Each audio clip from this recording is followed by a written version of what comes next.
Bismillah. Assalamualaikum warahmatullahi wabarakatuh. Innal hamdalillah nahmaduhu wa nasta'inuhu wa nastaghfiruh wa na'udzu billahi min shururi anfusina wa min sayyiati a'malina.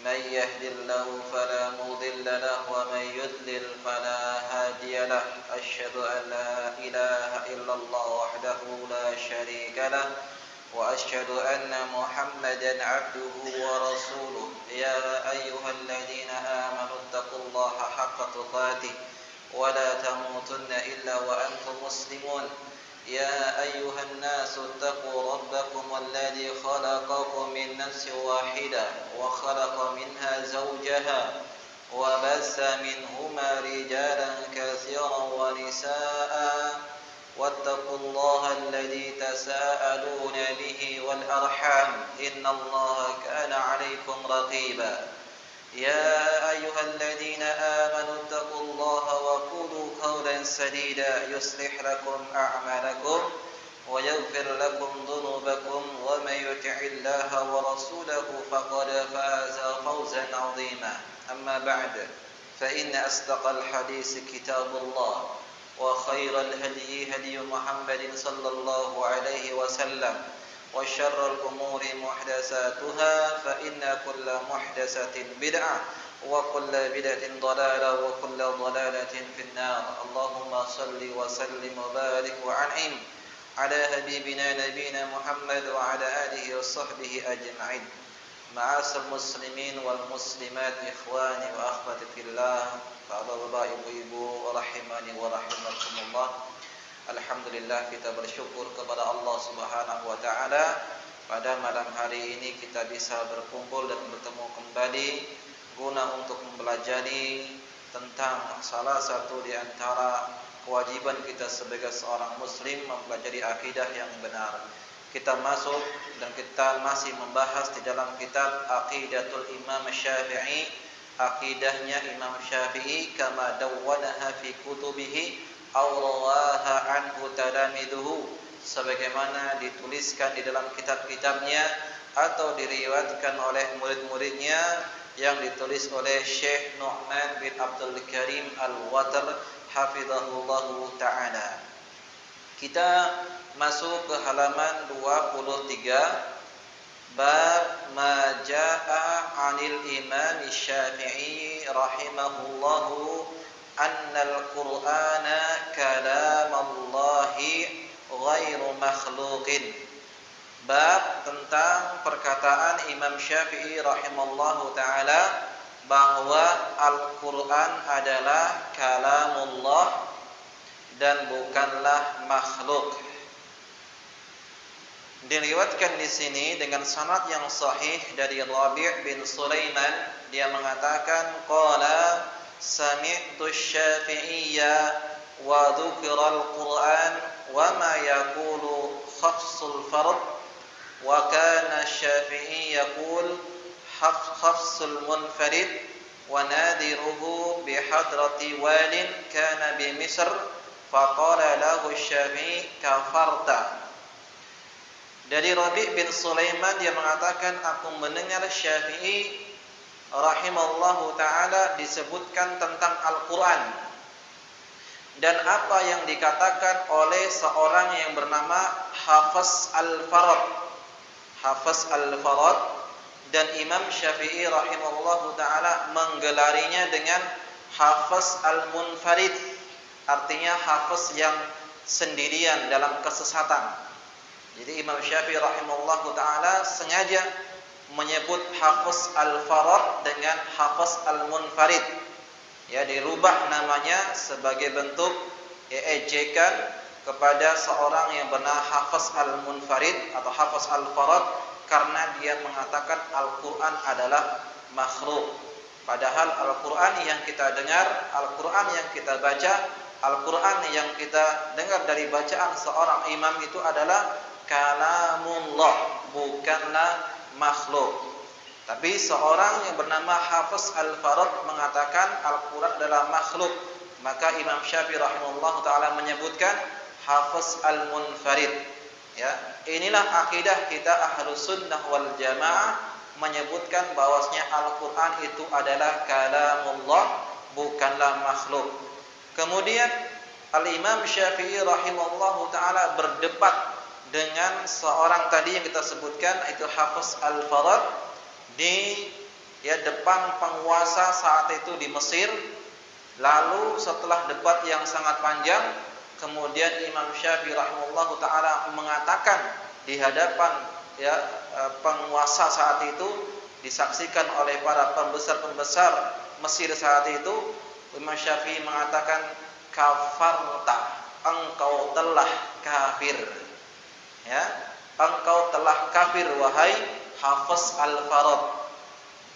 Wallahu alladzi la ilaha illahu, demi Allah yang tidak ada sesembahan yang berhak disembah kecuali Dia. Summa qamu fansarifu, kemudian orang-orang pun berdiri dan meninggalkan majelis debat tersebut. Jadi debat yang panjang, kemudian akhirnya menyimpulkan bahwasanya Hafiz Al-Farad itu telah kafir. Dan tentunya ma'asal muslimin wal muslimat, debat ini adalah sesuatu yang terkadang dibutuhkan. Tapi untuk siapa? Untuk para ulama, karena hakikatnya seorang itu tidak boleh berdebat. Kapan dia boleh? Kalau memang ada maslahat yang ingin dia sampaikan. Seperti Imam Syafi'i berdebat dengan tokoh yang mengatakan Al-Quran adalah makhluk, dan beliau membawakan hujah-hujah yang luar biasa. Sedangkan kita, maka tidak boleh kita berdebat. Nanti yang ada ujung-ujungnya adalah kita sendiri yang akan terseret dengan syubhat-syubhat yang akan dilontarkan oleh lawan debat kita, karena ilmu kita tidak ada, kita sangat sedikit sekali. Baik. Maka fasami'tu Hafsan yaqul, setelah dikatakan oleh Imam Syafi'i bahwasanya Hafiz tadi telah kafir, lalu Hafiz mengatakan, asyata wallahi alladzi la ilaha illa huwa asy-Syafi'i bidami. Kata Hafiz yang telah dikafirkan oleh Imam Syafi'i, maka dia mengatakan, demi Allah Imam Syafi'i telah menghalalkan darahku. Lihat bagaimana tanggapan dari seorang yang menyimpang akidahnya, maka menyimpang juga akhlaknya.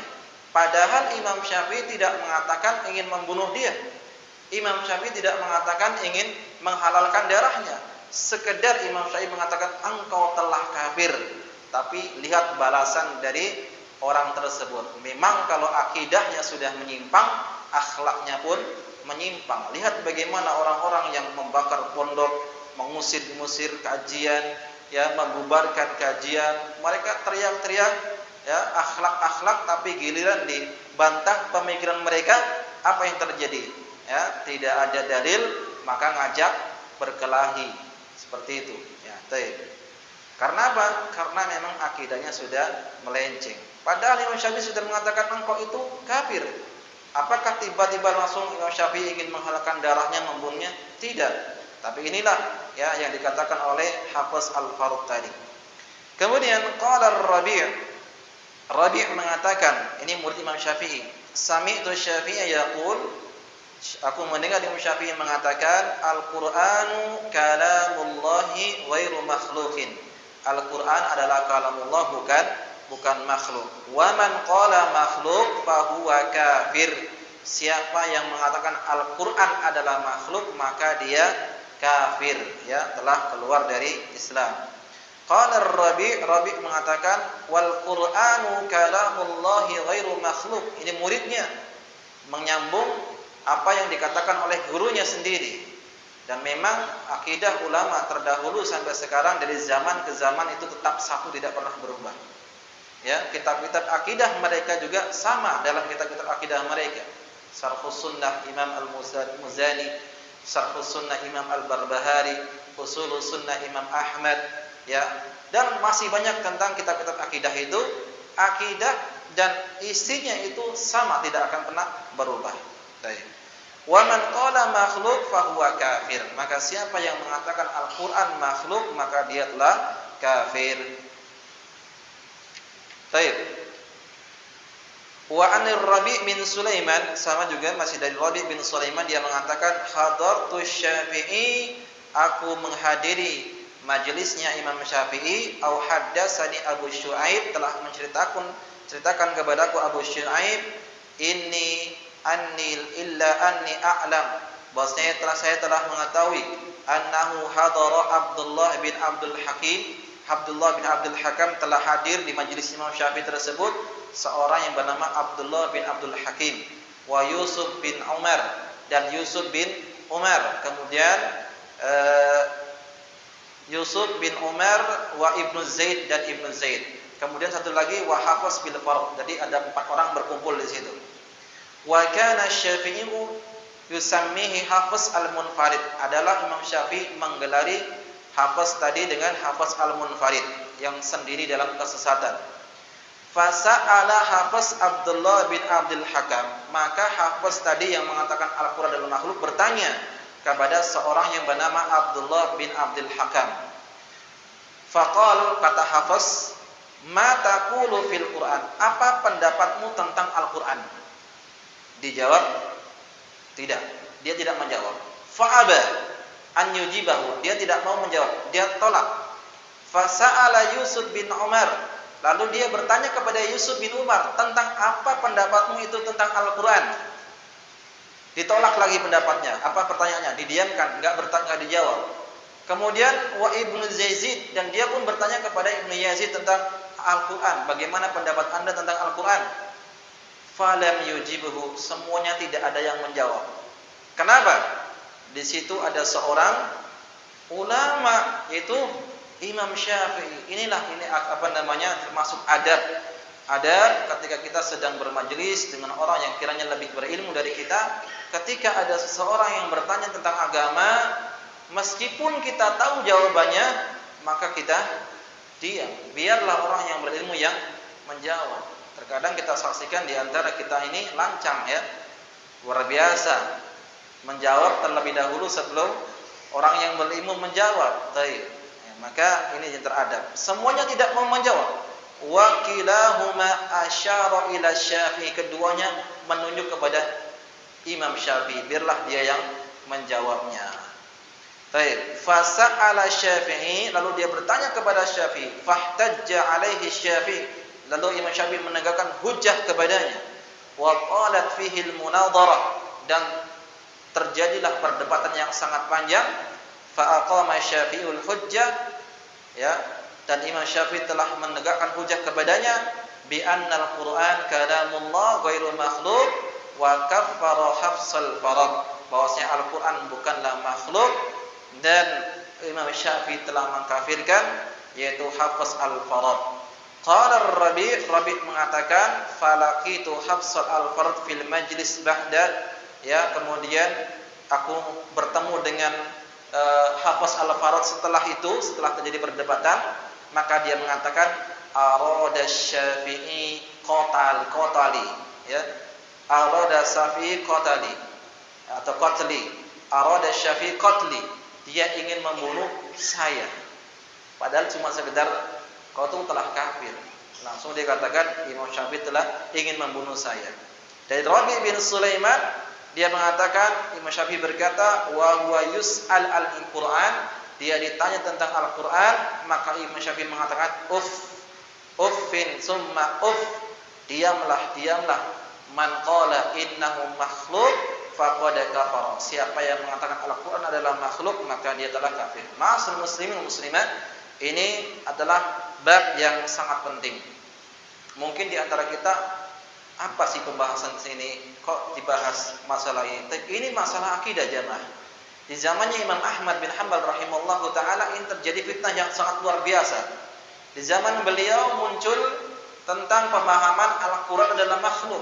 Siapa yang mengatakan Al-Qur'an adalah kalamullah, maka dia akan diancam untuk dibunuh dan seterusnya. Maka banyak para ulama saat itu yang bertemu dengan Imam Ahmad bin Hanbal segala macam, meminta fatwa. Bagaimana pendapat anda tentang penguasa kita yang mengatakan Al-Quran itu adalah makhluk? Dan Imam Ahmad diuji dengan fitnah tersebut sehingga Imam Ahmad itu dipenjara, dipukul dan segala macam untuk mempertahankan Al-Qur'an adalah kalamullah. Ya. Baik. Ini akidah kita. Kita harus yakini Al-Qur'an yang kita baca, Al-Qur'an yang kita lihat, Al-Qur'an yang kita hafal, suara yang keluar dari seorang qari yang membaca, ya, dan Al-Qur'an yang dihafal oleh para orang-orang menghafal itu adalah kalamullah, bukanlah makhluk. Mana dalilnya?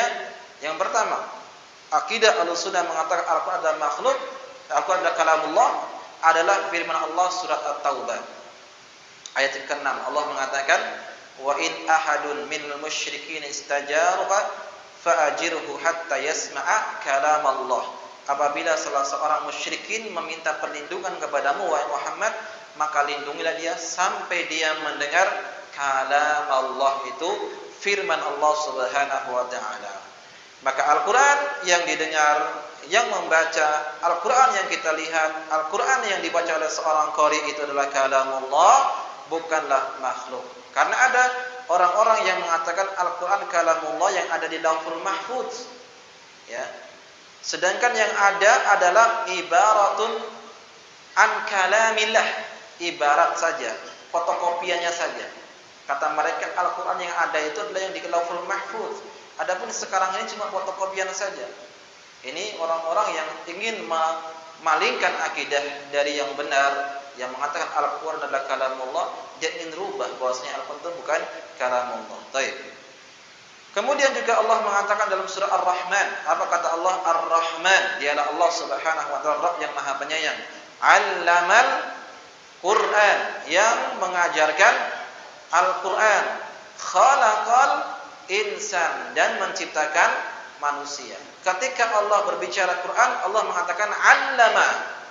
Ketika Allah berbicara tentang manusia, Allah menggunakan khalaqa, menciptakan. Karena yang diciptakan itu adalah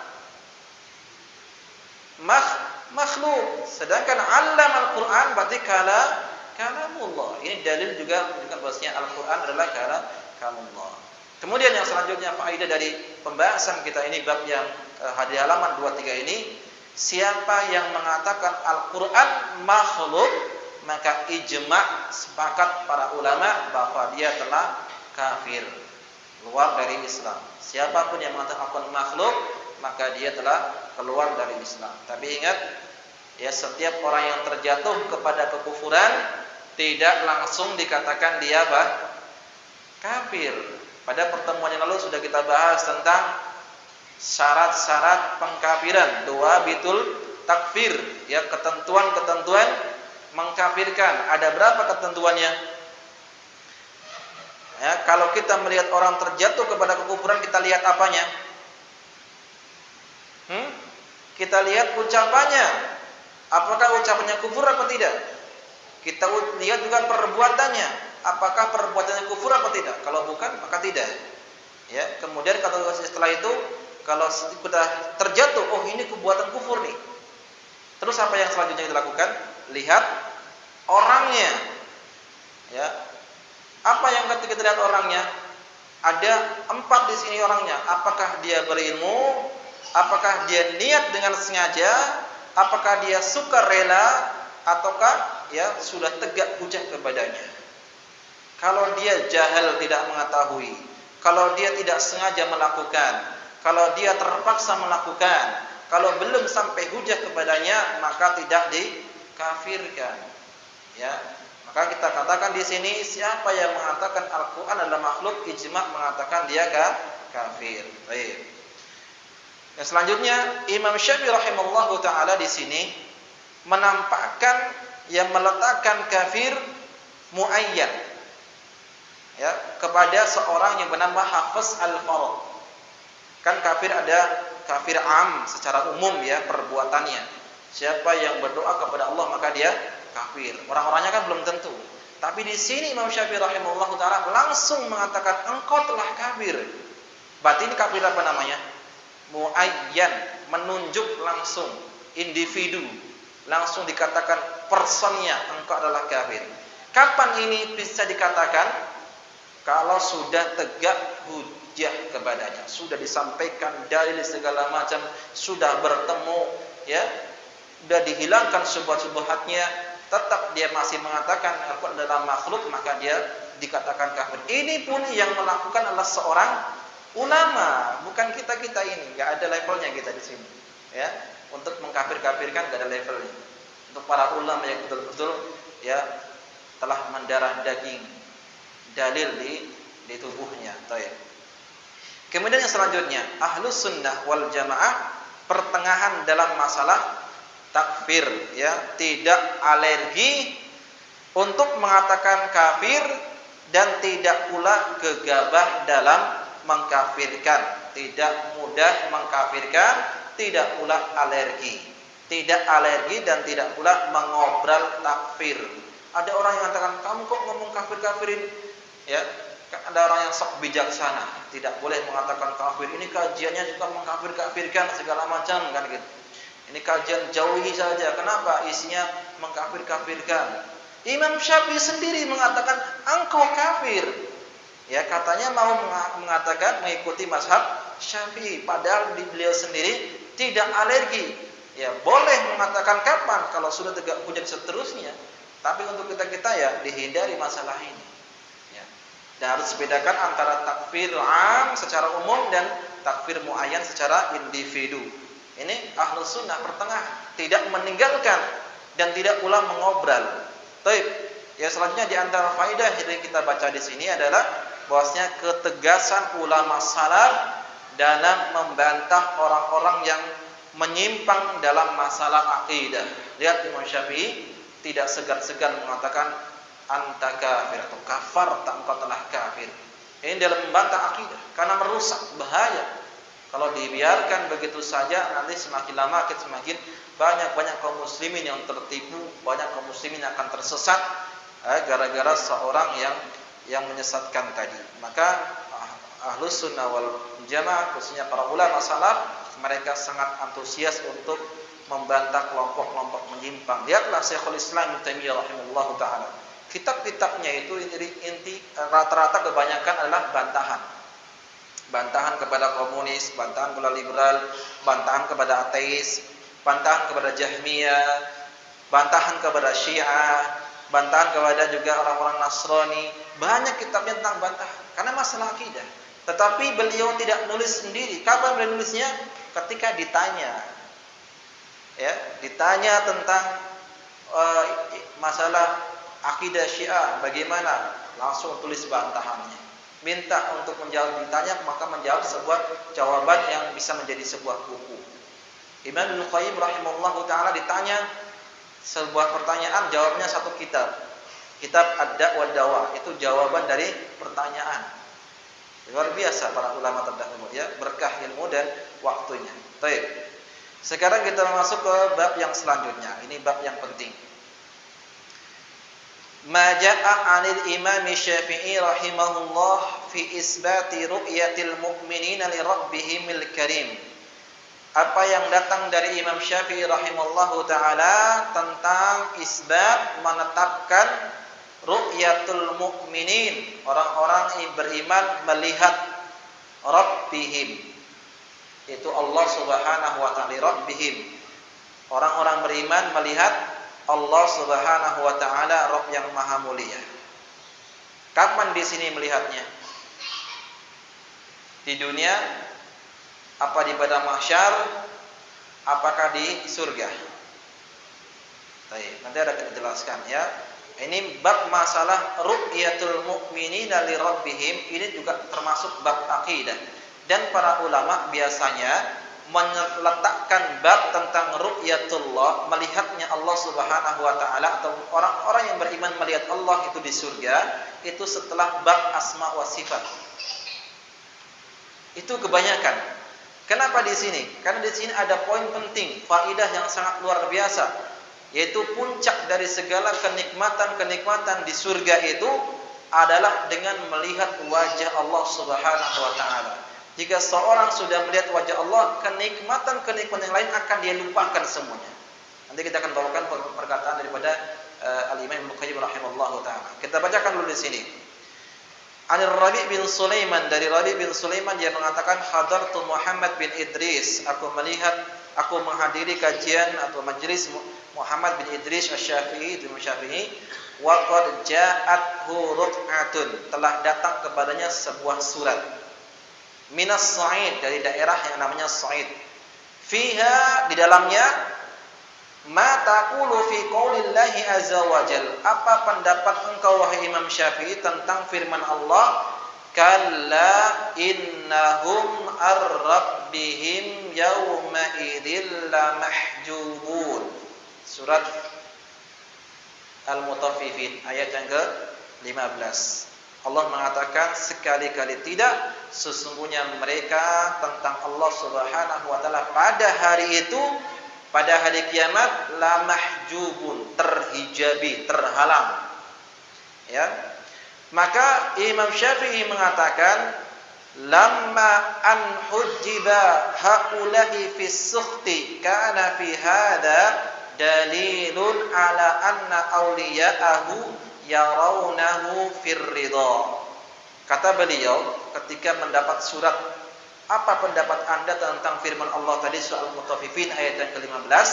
Maka beliau mengatakan, ketika mereka orang-orang kafir dihalangi untuk tidak melihat Allah Subhanahu wa taala dalam kemurkaan Allah, ini menunjukkan bahwa para wali-wali Allah dan orang-orang yang beriman, mereka melihat Allah dalam keadaan Allah ridho. Coba perhatikan ayatnya. Kalla innahum ar-rabbihim yawma idzil lamahjubun. Sekali-kali tidak, bahwasanya mereka itu pada hari kiamat akan terhijabi dari memandang Allah Subhanahu wa taala. Untuk siapa ini? Untuk orang-orang kafir, ya, mereka tidak akan mendapatkan sebuah kenikmatan, mereka tidak akan bisa melihat wajah Allah Subhanahu wa taala, dan Allah dalam keadaan murka. Berarti pemahaman dari kebalikan dari pemahaman ini atau mafhum mukhalafah dari ayat ini, kalau orang kafir itu terhijabi tidak melihat Allah, berarti orang yang beriman itu akan melihat Allah Subhanahu wa taala. Ya? Baik. Wa qala Rabi' mengatakan, faqultu, aku berkata, ya Aba Abdillah, wa bihi taqul, wahai Imam Syafi'i, apakah ini pendapatmu? Qala, dia mengatakan, na'am, iya, ini pendapat saya. Adinullaha walau lam yuqin Muhammad bin Idris annahu yarallaha lamma abadallah azza wa jalla. Wahai Imam Syafi'i, apakah ini pendapat Anda? Iya, ini pendapat saya, dan saya beragama dengan ini. Jika sekiranya saya tidak meyakini ini pendapat saya, dan sekiranya saya tidak meyakini bahwasanya seorang yang beriman akan melihat Allah pada hari kiamat, maka Muhammad bin Idris, itu Imam Syafi'i, tidak akan menyembah Allah Subhanahu wa taala. Yakin, enggak ada keraguan sama sekali. Antum juga seperti itu dalam masalah akidah, enggak boleh ragu-ragu. Pertanyaannya, apakah seorang mukmin bisa melihat Allah pada hari kiamat? Masih ada yang belum jawab. Apakah seorang mukmin bisa melihat Allah pada hari kiamat di surga? Bisa, jika dia masuk surga. Semoga Allah Subhanahu wa taala masuk kita semua dalam surganya. Baik, ini dia. Nah, akidah harus ditanamkan dengan benar, bahwasanya seorang yang masuk surga, seorang mukmin masuk surga, nikmat yang paling nikmat, ke puncak nikmat yang paling tinggi adalah melihat wajah Allah Subhanahu wa taala. Ya. Dari Ibrahim bin Muhammad bin Haram Al-Qurashi, dia mengatakan, sami'tu Syafi'i rahimahullahu yaqul, aku mendengar Imam Syafi'i berkata, fi qaulillahi ta'ala, dalam firman Allah Subhanahu wa taala surat Al-Mutaffifin tadi ayat yang ke-15, alla innahum ar-rabbihim yawma idzil lamahjubun. Qala, dia mengatakan, falamma hajabahum fi sukhti kana hadha dalilan ala annahum yarawna fir ridha. Jika orang-orang kafir dihalangi untuk tidak melihat wajah Allah dalam keadaan Allah murka, maka ini sebagai dalil bahwasanya orang-orang yang beriman akan melihat wajah Allah Subhanahu wa taala, Allah dalam keadaan ridha. Baik. Mana dalil bahwasanya Allah Subhanahu wa taala akan dilihat wajahnya pada hari kiamat kelak? Ya. Melihat wajah Allah juga bagian daripada akidah. Baik, dalil yang pertama, Allah Subhanahu wa taala menyebutkan di dalam surat Al-Qiyamah, surat yang kita hafal dan sering kita hafal, bahkan sang imam juga sering menghafalnya, yang membaca dalam salatnya, surah Al-Qiyamah ayat yang ke-22 dan 23. Apa kata Allah? Wujuhu yawma idzin nadhirah. Wajah-wajah pada hari itu bersinar, berseri-seri. Kenapa mereka berseri-seri wajahnya? Ila rabbiha nadhirah. Karena mereka melihat wajah Allah Subhanahu wa taala. Ya. Wujuhu yawma idzin nadhirah ila rabbiha nadhirah. Wajah-wajah kaum mukminin pada saat itu mereka berseri-seri karena mereka melihat wajah Allah Subhanahu wa taala. Ini dalil, seterang-terangnya dalil bahwasanya orang yang beriman akan melihat wajah Allah Subhanahu wa taala. Dalil yang kedua, Allah mengatakan dalam surat Qaf atau sebelum itu surat Yunus ayat yang ke-26. Allah mengatakan lilladzina ahsanul husna wa ziyadah. Bagi orang-orang yang berbuat kebaikan, balasan mereka adalah al-husna, yaitu surga. Wa ziyadah, dan tambahan daripada itu. Kata Al-Imam Ibnu Katsir rahimahullahu taala, tambahan ziyadah dalam ayat tersebut adalah ru'yatul mu'minina li rabbihim. Seorang mukmin melihat kepada Rabb mereka, itu Allah Subhanahu wa taala. Ini ya, dalil yang kedua. Dalil yang ketiga surat Qaf ayat yang ke-35, Allah mengatakan lahum ma yasha'una fiha wa ladaina mazid. Bagi mereka para penghuni surga, mereka yang ingin mereka inginkan, apapun yang mereka inginkan mereka dapatkan di dalam surga tersebut. Waladaina mazid, kami punya tambahan lagi kenikmatan itu. Kita tahu kenikmatan surga sangat banyak. Buah-buahannya, rumah-rumahnya, sungai-sungainya, air-airnya, bidadari-bidadarinya, semuanya itu semua nikmat Allah. Tapi ada nikmat yang paling tinggi dari semua itu adalah melihat wajah Allah Subhanahu wa taala. Makanya Allah katakan lahum ma yasha'una fiha, mereka mendapatkan apapun yang mereka inginkan di surga itu. Waladaina mazid, dan kami punya tambahan lagi. Kata Imam Ibnu Katsir rahimahullahu taala, tambahan di sini adalah melihat wajah Allah Subhanahu wa taala. Baik, ini dalil yang ketiga. Kemudian juga dalil dari hadis Nabi sallallahu alaihi wasallam yang dikeluarkan oleh Imam Muslim. Nabi yang mulia sallallahu alaihi wasallam mengatakan, "Idza dakhala ahlul jannata jannata." Apabila seorang atau apabila penduduk surga masuk ke dalam surga. Semoga kita semua yang hadir saat ini termasuk dalam hadis ini, yaitu orang-orang yang dipanggil dan masuk dalam surga Allah Subhanahu wa taala.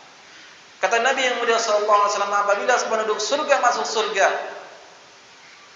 qala yaqulu Allah tabaraka wa ta'ala, Allah akan berkata, Allah berfirman, turiduna syai'an azidukum, wahai penduduk surga, apakah kalian menginginkan sesuatu yang lebih aku akan tambahkan itu nikmatnya? Padahal sudah masuk surga. Tapi Allah katakan lagi, turiduna syai'an azidukum, apakah ingin meminta tambahan dari nikmat itu? Fayaqulun, maka penduduk surga mengatakan, alam yudkhilunal jannah, tidakkah engkau telah memasukkan surga ya Allah? Engkau telah memasukkan kami ke dalam surga. Wa tunajjina minan nar, engkau telah menyelamatkan kami dari api neraka. Qal, maka Rasulullah mengatakan, fayakshiful hijab, barulah dibuka hijabnya antara orang yang beriman dengan Allah Subhanahu wa taala. Fama u'tu syai'an ahabbu ilaihim atau ahabba ilaihim min nadari ila rabbihim azza wa jalla. Dalam hadis tersebut Allah Rasul mengatakan, tidaklah mereka diberi sebuah nikmat yang paling mereka sukai melebihi melihat wajah Rabb mereka, yaitu Allah Subhanahu wa taala. Ini dalil menunjukkan bahwasanya orang-orang yang masuk surga bisa melihat wajah Allah. Dalam ayat lain mengatakan, bukankah engkau telah memasukkan kami ke dalam surga? Bukankah engkau telah mencerahkan wajah kami? Alam tubayyid wujuhana, Iya. Tapi ketika itu Allah buka hijabnya, barulah orang-orang beriman akan melihat wajah Allah Subhanahu wa taala. Dalam hadis yang lain, hadis yang diriwayatkan Imam Bukhari dan Muslim, Rasulullah SAW menyebutkan, "Ama innakum." Ini ketika Rasulullah dan para sahabatnya sedang berkumpul di malam hari, lalu melihat rembulan, melihat bulan. Lalu Rasulullah mengatakan, "Amma innakum satarawna rabbakum." Sesungguhnya kalian akan melihat Rabb kalian, itu Allah Subhanahu wa taala. Kama tarawna hadzal qamar. Sebagaimana kalian melihat bulan purnama ini. La tudamuna fi ru'yatihi. Kalian tidak akan berdesak-desakan ketika melihat Allah Subhanahu wa taala sebagaimana kalian tidak berdesak-desakan ketika melihat rembulan itu. Fa in istata'tum alla tughlabu ala salati qabla tulu'i syamsi wa qabla ghurubiha faf'alu. Jika kalian bisa untuk tidak tertinggal untuk mengerjakan salat sebelum terbit matahari dan sebelum tenggelam matahari, maka kerjakan. Salat apa ini? Salat subuh dan salat asar. Ini keutamaan yang sangat besar. Menjaga dua salat ini, salat subuh dan salat asar. Karena salat subuh adalah salat yang paling berat, khususnya bagi orang-orang munafikin. Kata Nabi yang mulia sallallahu alaihi wasallam, asqalu salati 'ala munafikin salatul isya wa salatus subuh. Yaitu seberat-beratnya salat atas orang-orang yang munafik adalah salat isya dan salat subuh. Ya. Ini jaga salat subuhnya berjamaah. Kemudian yang kedua, jaga juga salat asarnya berjamaah. Kenapa? Karena asar kebanyakan kaum mukmin yang laki-laki khususnya sibuk bekerja di luar, di sawitnya mungkin, di sawahnya mungkin, atau di kantornya segala macam. Akhirnya apa? Dia lalaikan. Ini keutamaan yang sangat besar. Jangan sampai tinggalkan dua ini, salat subuh dan salat asar. Ya, baik. Bahkan Nabi menyebutkan dalam hadis yang lain, man taraka salata al-asri, barang siapa yang meninggalkan salat asar secara muta'ammidan, habita amaluhu, telah batal amalnya. Tapi perbedaan para ulama, yang batal itu amal yang dia kerjakan saat hari itu saja atau amal sebelum-sebelumnya. Ya, baik. Ini hati-hati. Salat asar memiliki keutamaan sangat luar biasa, jangan kita tinggalkan. Ini melihatnya orang yang beriman pada hari kiamat di surga. Ya. Kita bawakan di sini perkataan daripada Al-Imam Al-Muzani dalam kitab Syarhus Sunnah untuk menguatkan lagi bahwasanya kita akidah Ahlus Sunnah wal Jamaah menyebutkan bahwasanya orang beriman itu akan melihat wajah Allah Subhanahu wa taala. Kata beliau, "Fahum hina idzin ila rabbihim yanzurun, la yumarruna fin nadhar ilaihi wa la yashuqqun, wujuhuhum bi karamatihi nadirah. Wa a'yunuhum bi fadlihi ilaihi nadirah fi na'imin da'imin muqimin." Ya, mereka itu pada hari kiamat akan melihat Allah Subhanahu wa taala. Mereka tidak akan pernah ragu untuk melihat wajah Allah Subhanahu wa taala dengan kemuliaan. Dan wajah-wajah kaum mukmin saat itu dengan keutamaan Allah Subhanahu wa taala akan cerah karena mereka melihat Allah Subhanahu wa taala mendapatkan nikmat-nikmat yang daim, yang abadi, yang selama-lamanya. La yamassuhum fiha nasab wa ma hum minha bimukhrajin. Mereka tidak akan pernah mendapatkan, tidak akan pernah merasakan capek, lelah, letih, gundah, galau, ya, bersedih, enggak akan pernah ada di surga. Di surga tidak ada yang namanya capek, tidak ada yang namanya kematian, tidak ada yang namanya tidur, tidak ada yang namanya ya bersedih, sehat senantiasa sehat, muda terus selama-lamanya, nikmat terus selama-lamanya, tidak pernah ada kotoran, tidak buang air, ya, tidak juga melakukan keluar dari sesuatu yang dari dalam tubuhnya, tidak kencing, tidak berak segala macam, ya. Nikmat semuanya, tidak tidur. Setiap hari dia gunakan untuk nikmat, wala nasab, dan tidak akan capek. Karena seorang masuk surga itu diberikan kekuatan oleh Allah Subhanahu wa taala 100 kali kekuatan di dunia. Ya, taib. Kemudian ukuluha daimun wa dhilluha tilka uqbal ladina taqaw wa uqbal kafirin an-nar. Dahan-dahan mereka akan buah-buah mereka yang dimakan itu akan senantiasa turun. Itulah balasan bagi orang-orang yang bertakwa, dan balasan bagi orang-orang kafir adalah neraka. Wa ahlul jahdi an rabbihim yawma idzin mahjubun wa fi nari yusjarun, kata Imam Muzani, ya. Dan orang-orang yang menolak ahlul jahad, yang menyimpang akidah mereka, pada hari itu mereka akan terhijabi untuk tidak bisa melihat Allah Subhanahu wa taala, dan mereka dibakar di dalam neraka. Wal-iyadu billah. Baik.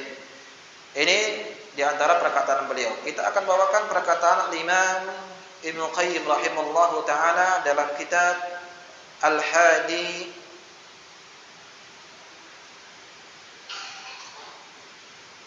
Al-Arwah, ya, ila biladil iftirah. Kitab tentang menjelaskan kenikmatan-kenikmatan surga. Itu ada 1000 lebih halaman. Luar biasa. Baik, di sini sebutkan al-babul khamis wasittun, bab yang ke-65. Fi ru'yatihim rabbahum tabaraka wa ta'ala wa tajallihi lahum dhahikan ilaihim. Bahwasanya mereka orang beriman akan melihat Allah Subhanahu wa taala, dan Allah akan menampakkan wajahnya kepada kaum mukminin di surga, dhahikan ilaihim, tertawa kepada mereka. Baik. Kata beliau, hadzal babu asyrafu abwabil kitab. Bab ini merupakan bab yang paling mulia dari pembahasan kitab yang beliau tulis ini. Wa ajalluha qadran wa a'laha khataran, dan kitab yang paling mulia yang perlu untuk dibahas di sini. Wa aqarruha li uyuni ahlus sunnah wal jamaah. Kitab ini menjadi indah dipandang bagi ahlus sunnah wal jamaah. Kenapa? Karena mereka membahas masalah ru'yah, melihat Allah di surga. Sementara ahlul bid'ah mereka enggak meyakini melihat Allah di surga. Ya. Makanya bagi ahlus sunnah kitab ini seperti qurratu ain, indah dipandang, menyejukkan hati. Tapi bagi penduduk ahlul bid'ah, kitab ini adalah bumerang bagi mereka.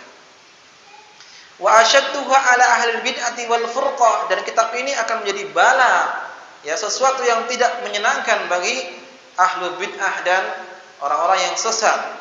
Wa hiyal ghayatul lati syammaraha ilahil musyammirun, dan inilah yang dikejar dan dicari oleh orang-orang yang beriman untuk bisa melihat wajah Allah Subhanahu wa taala.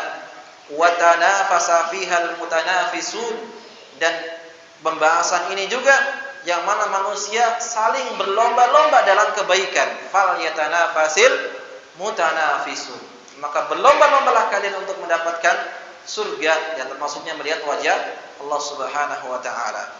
Wa tusabiqu ilaihal mutasabiqun, orang saling berlomba untuk mendapatkan nikmat tersebut. Wa limisliha falyamal amilun, dan untuk mendapatkan ini, mendapatkan surga, mendapatkan dan meraih melihat wajah Allah Subhanahu wa taala, orang beriman saling berlomba-lomba untuk beramal saleh. Idza nalahu ahlul jannah nasu ma hum fihi minan na'im, kata Ibnu Qayyim, ketika penduduk surga mendapatkan nikmat ini, maka lupa semuanya tentang nikmat-nikmat surga. Lupa dengan bidadarinya, lupa dengan rumah-rumahnya yang terbuat dari mutiara, yakut dan seterusnya, lupa dengan buah-buahannya, lupa dengan minuman-minuman surga. Kapan ini? Kalau mereka sudah melihat wajah Allah Subhanahu wa taala. Berarti melihat wajah Allah adalah puncak kenikmatan dari nikmat-nikmat yang dimiliki oleh penduduk surga.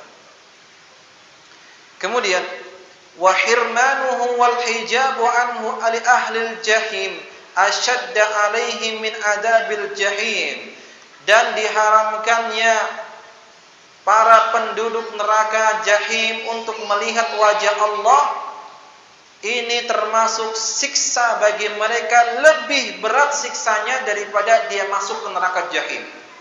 Masuk ke neraka jahanam, masuk ke neraka itu sudah berat, sudah menderita. Tetapi ketika mereka tidak melihat wajah Allah, maka penderitaan mereka semakin bertambah-tambah.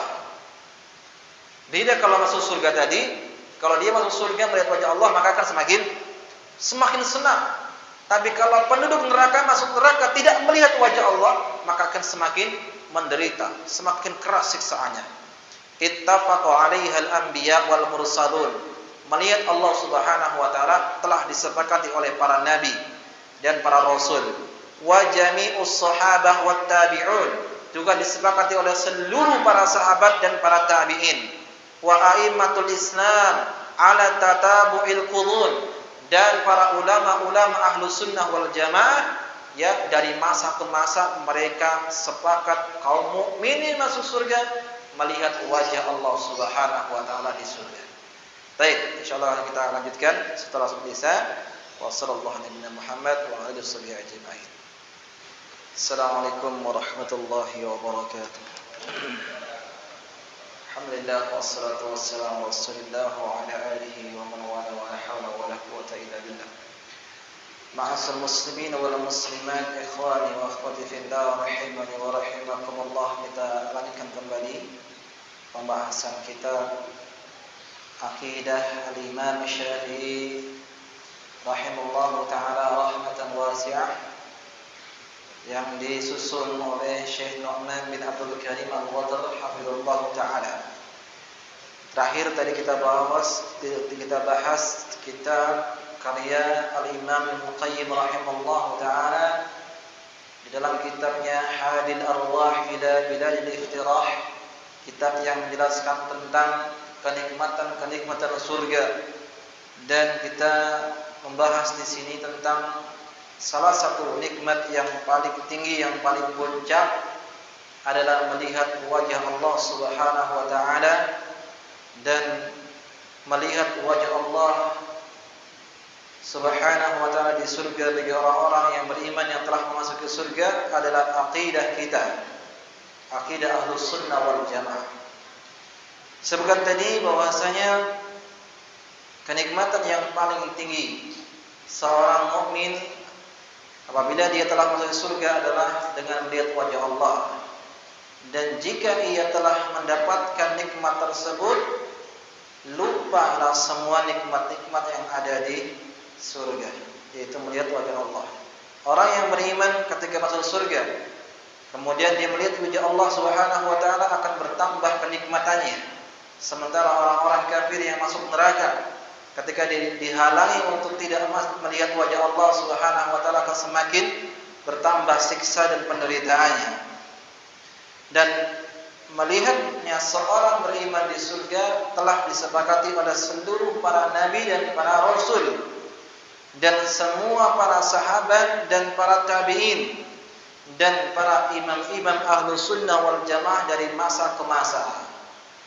Wa ankaraha ahlul bid'ahil ma'rifun, dan diingkari oleh ahlul bid'ah yang mereka keluar dari akidah yang sahih, ya, yaitu tentang melihat Allah Subhanahu wa taala, melihat wajah Allah Subhanahu wa taala di surga, diingkari oleh kelompok-kelompok bid'ah dan kelompok yang tersesat.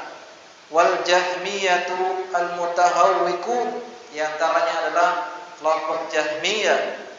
Wal fir'auniyatu al mubtilun, dan para, ya, kalau kita bilang di sini kelompok Fir'aun, pengikutnya Fir'aun. Kenapa? Karena mereka juga menolak, tidak meyakini bahwa Allah Subhanahu wa taala itu, ya, ada di atas arsy. Ya, mereka tidak meyakini Allah Subhanahu wa taala di atas arsy. Kemudian wal batiniyatil ladina hum min jami'il adyani munsalikhun, dan para kelompok Syiah al-Batiniyah yang mereka juga orang-orang yang sesat dalam masalah ini. Warrafidatul ladina bihabaili syaitan mutamassikun, dan kelompok-kelompok Syiah Rafidah yang mereka berpegang teguh dengan tali-tali syaitan. Ya. Ini wa min hablillahi munqati'un, dan mereka memutus tali Allah Subhanahu wa taala. Wa ala masabbati ashabi Rasulillah sallallahu alaihi wasallam, dan mereka juga gemar mencaci maki para sahabat Nabi yang mulia, ya, Nabi sallallahu alaihi wasallam. Wa li sunnati wa ahliha muharibun, dan mereka juga memerangi ahlus sunnah wal jamaah. Wa likulli aduwwin lillahi wa rasulih wa dinuhu masalimun, dan mereka juga memerangi, menghina dan mencaci maki musuh-musuh, ya, mereka sebagai musuh bagi Allah Subhanahu wa taala, musuh bagi Rasulnya sallallahu alaihi wasallam. Wa kullu haula'i an rabbihim mahjubun, semua kelompok-kelompok yang disebutkan itu mereka akan terhijabi, tidak bisa melihat wajahnya Allah Subhanahu wa taala. Kelompok bid'ah, kemudian Fir'auniyah, kemudian Jahmiyah, kemudian Syiah Batiniyah, Syiah Rafidah, dan seterusnya. Mereka adalah kelompok-kelompok yang akan terhalangi dari melihat wajah Allah Subhanahu wa taala, sebagaimana Allah katakan, kalla innahum ar-rabbihim yawma idzin lamahjubun, sekali-kali tidak, sesungguhnya mereka tentang Allah Subhanahu wa taala pada hari kiamat terhijabi, tidak bisa melihat wajah Allah Subhanahu wa taala. Wa an babihi matrudun ulaika ahzabad dhalal, mereka adalah kelompok-kelompok yang sesat. Wa syi'atul la'in, syiah yang terlaknat. Wa a'da'ur rasul wa hisbuh, dan mereka musuh pada rasul. Maka ma'asal muslimin wal muslimat rahimani wa rahimakumullah, tentang melihat Allah Subhanahu wa taala kita jelaskan tadi bahwasanya akidah kita Ahlus Sunnah wal Jamaah meyakini seorang mukmin yang masuk surga melihat wajah Allah. Maka ada pembagian tentang melihat wajah Allah. Kalau di dunia, maka tak ada seorang pun yang bisa melihat wajah Allah Subhanahu wa taala. Kalau ada orang yang mengaku-ngaku bisa bertemu dengan Allah sehari semalam, bahkan sehari bisa 70 kali mi'raj, ya, bertemu dengan Allah, itu dusta, kadzdzab, dajjal. Ya, tidak ada seorang yang bisa melihat wajah Allah di dunia. Bahkan Nabi sallallahu alaihi wasallam ketika mi'raj ditanya oleh para sahabatnya, Aisyah bertanya, "Apakah melihat Allah Subhanahu wa taala?" Nurun ala an narahu. Itu sebuah cahaya yang menghalangi pun tidak bisa melihat Allah Subhanahu wa taala. Ya, ini di dunia harus kita yakini, tidak bisa melihat. Lihatlah bagaimana Musa berkata kepada Allah Subhanahu wa taala ketika Musa ingin melihat Allah, kata Allah Subhanahu wa taala, "Lan tarani." Engkau tidak akan bisa, selama-lamanya tidak akan bisa melihatku. Artinya tidak bisa melihatku di dunia. Ya. Walakin dur ilal jabali fa in istaqarra makanahu. Tapi lihatlah ke gunung itu. Jika masih tetap gunung itu kokoh di dalam tempatnya, fa sawfa tarani, engkau akan melihatku. Ternyata apa? Ternyata gunung pun itu hancur. Falamma tajalla rabbuhu lil jabali ja'alahu dakka. Ketika Allah Subhanahu wa taala mulai menampakkan wajahnya, gunung pun sudah hancur lebur. Enggak bisa melihat. Di dunia enggak bisa melihat. Ya. Siapa yang meyakini di dunia bisa melihat Allah Subhanahu wa taala telah kufur. Sebagaimana dikatakan oleh Imam Al-Barbahari rahimahullahu taala, "Man za'ama annahu ra'a rabbahu fid dunya faqad kafara." Siapa yang meyakini, mengklaim dirinya melihat Allah di dunia, maka dia telah kafir. Ya, baik. Adapun di padang mahsyar ini perbedaan di antara ulama. Sebagian mengatakan mereka melihat Allah, ya, orang-orang beriman dengan Allah Subhanahu wa taala. Sebagian lagi mereka mengatakan tidak melihat. Dan untuk di surga maka tidak ada khilaf di antara Ahlus Sunnah wal Jamaah. Khilafnya adalah perbedaan antara Ahlus Sunnah dan Ahlul bid'ah. Jelas ahlu sunnah meyakini bahwasanya orang yang masuk surga bisa melihat wajah Allah Subhanahu wa taala, tetapi para pelaku bid'ah mereka tidak meyakini dan tidak meyakini tidak melihat Allah Subhanahu wa taala di surga. Baik. Kita lanjutkan di sini. Qala al-Hafidz Ibnu Katsir qala al-Hafidz Ibnu Katsir Asy-Syafi'i rahimahullah fi tafsiri al-Ibnu Katsir mazhabnya Syafi'i ya. Dia mengatakan wa hadzal ladzi qalahu al-Imam Syafi'i rahimahullah taala fi ghayatil hasan. Apa yang dikatakan oleh Imam Syafi'i rahimahullah taala adalah puncak dari apa yang diinginkan sebuah kebaikan. Wa huwa istidlalu bi mafhumi hadhil ayah kama dalla alaihi mantuqu qawluhu ta'ala wujuhu yawma idzin nadhirah ila rabbiha nadhirah. Apa yang dikatakan oleh Imam Syafi'i rahimahullahu taala, pendalilan beliau itu sebagaimana yang dikatakan oleh Allah Subhanahu wa taala dalam surat Al-Qiyamah ayat yang ke-22 dan 23. Kata Allah Subhanahu wa taala wujuhu yawma idzin nadhirah. Wajah-wajah pada hari itu bersinar berseri-seri ila rabbiha nadhirah, yang mereka melihat Allah Subhanahu wa taala. Wa kama dalat ala dzalikal ahaditsus shahhah al-mutawatirah fi ru'yatil mu'minina rabbihim rabbahum azza wa jalla fid daril akhirah. Sebagaimana telah datang dalil-dalil yang sahih yang sudah kita bawakan tadi, baik Al-Qur'an dan hadis Nabi sallallahu alaihi wasallam tentang melihatnya orang beriman pada hari kiamat, ya di surga melihat Allah Subhanahu wa taala. Ru'yatul bil absar fi aradatil qiyamah, melihat dengan mata kepala mereka, wa fi rawdatil jannati fa'al fakhirah, di taman-taman surga yang sangat indah. Semoga Allah Subhanahu wa taala menjadikan kita semuanya orang yang mendapatkan nikmat ini, termasuk orang-orang yang mendapatkan kenikmatan surga dan bisa melihat wajah Allah Subhanahu wa taala, wasyauqi ila liqa'illah wa nadhar ila wajhillah, yaitu rindu ingin bertemu dengan Allah dan bisa melihat wajah Allah Subhanahu wa taala di dalam surga.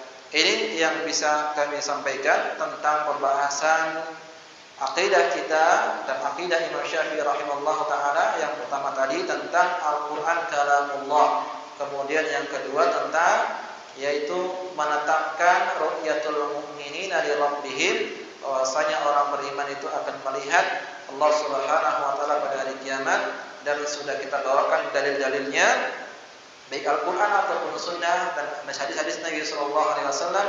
Bahkan juga kita bawakan perkataan Imam Muzani, kita bawakan juga perkataan Imam Qayyim rahimahullahu taala. Maka ya harus kita yakini dengan kuat dan dengan seyakin-yakinnya bahwasanya orang yang beriman masuk surga dapat melihat wajah Allah Subhanahu wa taala. Insyaallah pada pertemuan akan datang kita lanjutkan di bab tentang al-qadar wa maratibihi, tentang takdir dan tingkatan-tingkatan takdir. Ini penting untuk kita bahas. Karena di sini juga banyak penyimpangan dari kelompok-kelompok yang mengaku dirinya ahlus sunnah. Ada yang terjatuh kepada qadariyah, ada yang terjatuh ke dalam jabariyah. Apa itu qadariyah atau jabariyah? Insyaallah akan kita bahas nanti di pertemuan akan datang. Ahlus sunnah wal jamaah dia harus kompleks dalam mempelajari tauhid saja, bukan tauhid ibadah saja, tapi semuanya harus kita bahas. Baik, demikian yang saya sampaikan. Perbanyak semua kita jumpa dalam majelis. Subhanallah wa bihamdika, asyhadu an la ilaha illa anta, astaghfiruka wa atubu ilaik. Assalamualaikum warahmatullahi wabarakatuh.